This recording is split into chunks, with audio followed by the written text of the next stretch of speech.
Bona tarda, companyes i companys de la Federació d'Osona. Em sap molt greu no poder-vos acompanyar aquest vespre i estar amb tots vosaltres en el vostre congrés de federació, però les meves obligacions de ministre de Sanitat no m'ho han permès. Vull felicitar els membres de l'executiva sortint i molt especialment el Sergi Vivamalla per la seva magnífica feina al front d'aquesta federació, i vull també donar l'enhorabona a les companyes i companys que heu escollit per dirigir la vostra federació en aquests propers 4 anys, en particular el Toni Poyatos. Crec que podem estar molt contents de la feina que s'està fent des del govern d'Espanya i des del conjunt de les institucions on governem. Aquesta setmana que acabem ha sigut molt rellevant per dues raons. La primera d'elles perquè s'ha engegat, s'ha posat en marxa la taula de diàleg, un compromís que vam assumir els socialistes a l'hora d'aconseguir d'assolir la investidura del president del govern de Pedro Sánchez. S'ha posat en marxa aquest dimecres i significa tot un tombant, cregueu-me, a la manera de fer política a Catalunya. Significa posar els mecanismes per donar una resposta política a un problema polític.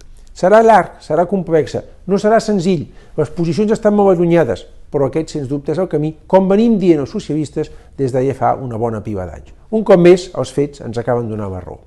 I també hi ha hagut un altre esdeveniment molt rellevant, l'aprovació del dèficit, de la senda de dèficit.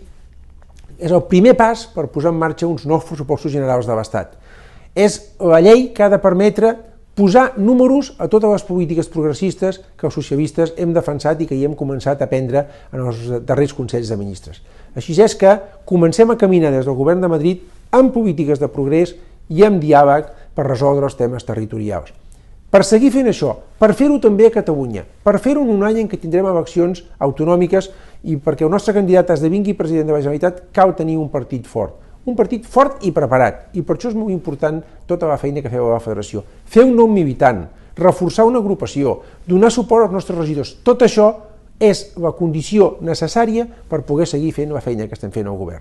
Així és que encoratjar-vos a seguir treballant, a donar importància a la feina de partit i posar-me, sabeu que estic a la vostra disposició, posar-me completament a la vostra disposició per allò que pugueu necessitar. Avui no m'ha estat possible estar amb vosaltres, però sisplau, compteu amb mi per allò que necessiteu.